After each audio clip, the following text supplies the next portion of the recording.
All right, so notes over operant conditioning, if you are absent and you need these, or if you just need a reminder, refresher, or what have you. So, operant conditioning, we're going to talk about what it is and how it works. Definition of operant conditioning is that organisms learn behavior based on the outcome of the behavior. And that applies to just about any organism on the planet. This is not unique to humans. Some key terms that you need to understand: if we use the word positive in operant conditioning, it does not mean good, it does not mean above zero, it means to add something. If we use the term negative, it does not mean bad, it does not mean below zero, it means to remove something. The terms reward and reinforcement, we use them interchangeably. If you choose to study psychology further down the line, you will learn a distinction, but for our purposes, all we mean by a reward is something that is desirable, so it is an outcome or a consequence that the organism wants. And punishment, this is an undesirable outcome or consequence. A primary reinforcer is something that is key for survival.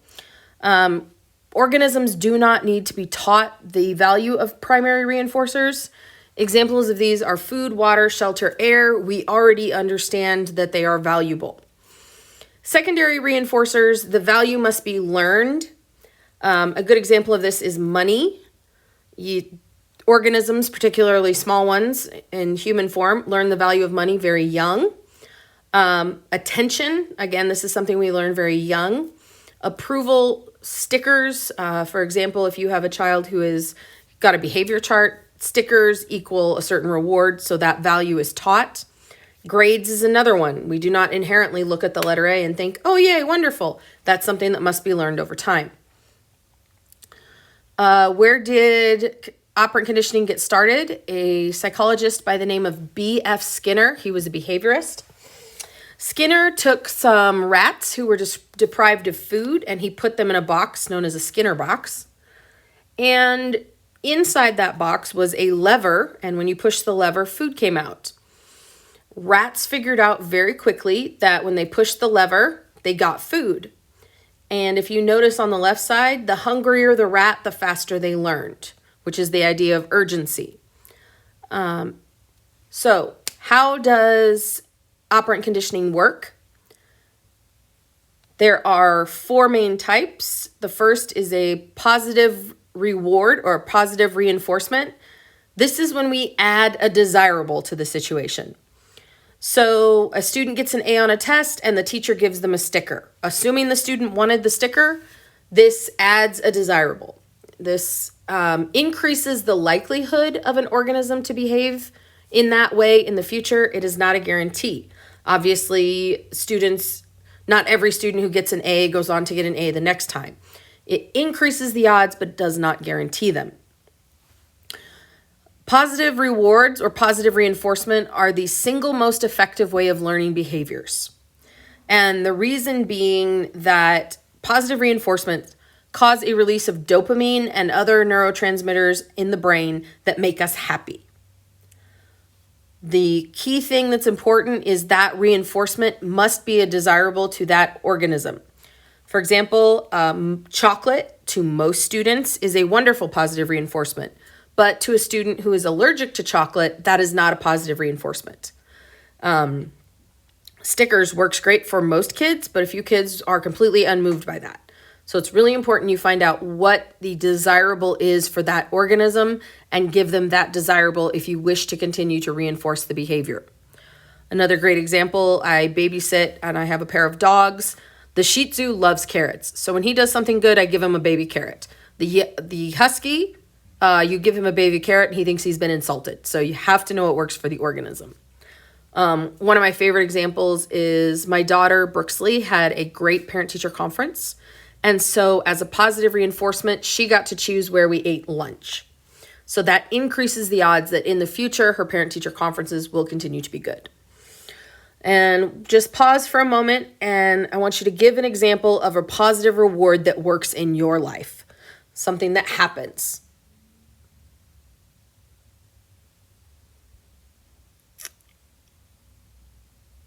moving on, we have negative reward, and this is a weird sounding one.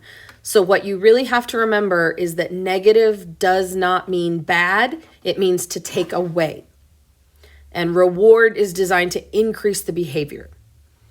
So a negative reward means that we remove an undesirable that was already present. So let's say that a student gets detention. They've done something, they have detention assigned to them. Then later the student does excellent and they get their detention canceled. The undesirable is the detention. The behavior that we desire is the excellence. So in order to get that excellence to continue, we remove that undesirable. Negative rewards are not great for long-term behavior changes, but they're great for short-term. Another example of a negative reward would be a suspect who is in handcuffs. Those handcuffs are undesirable. The police officer tells the suspect, if you calm down, I will remove your handcuffs. Suspect calms down, which is the desired behavior. So then the undesirable, which is the handcuffs, are removed in the hope that the suspect will continue to stay calm. Like I said, that's not great for long-term learning, but it does work great for short-term behavior changes, which obviously the suspect needs to calm down. Positive punishment. Again, this sounds weird, but you have to remember that positive does not mean good. It means to add. So a positive punishment means to add an undesirable. We're trying to get a behavior to stop. So an example, when I was in high school, I would get in trouble, probably for mouthing off, and my dad would make me shovel out pig stalls. So shoveling out pig stalls is an undesirable, and that was added as an effort to get me to stop a behavior. Something important that you must understand, and this is over on the left-hand side, the dislike of the desirable must outweigh the pleasure of the poor behavior. So an example of that we talk about in school is the idea of suspending a student. The suspension must actually be disliked or come with additional consequences, because otherwise all you've done is give the kid a free vacation. So in order for the undesirable to work, it must be undesirable to that organism. Some students, giving a detention is an undesirable enough that they stop the behavior. Other students, giving a detention, they do not give a darn and they get more joy out of whatever the behavior was. That positive punishment does not work for that student. Examples of these across the board would be tickets or fines. Another thing with tickets, most of us getting a speeding ticket is enough of a financial annoyance that we stop the behavior. But if you're someone super wealthy, like if Taylor Swift gets a speeding ticket, that's like what change I could find in the couch. She's hardly going to notice. It's not a deterrent. Spankings, again, added undesirable, but I'm sure we've all got stories of that kid for whom spankings don't even faze them. Extra chores, again, these must be undesirable enough to get the behavior to stop. For example, I'm the oldest of 4 siblings. 3 of us, the idea of shoveling out pig stalls was enough for us to stop. Number 4 could not care less. All right, not the best focus on this page, but you can see it. So then we have negative punishment, and that's to remove a desirable. We're trying to get a behavior to stop, so we remove a desirable. Probably the most logical one, you get bad grades, you lose your phone. That phone is desirable, so we take the phone away in an effort to get the bad grades to stop. You drive drunk, you lose your license. As noted on the left-hand side, your love of that desirable must outweigh the urge to do the unwanted behavior. So drive drunk, suspended license. If the love of the driver's license does not outweigh the desire to drink, that one's not going to do anything to stop the behavior.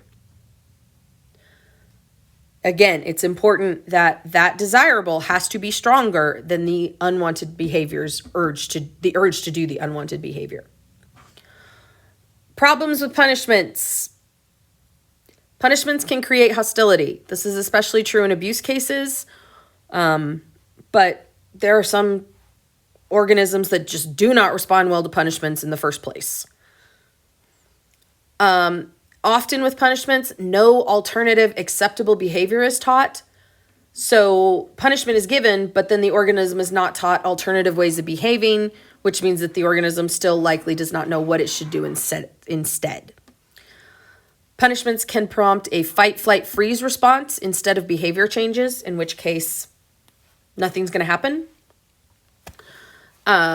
Punishment can unintentionally make the punishment a reward.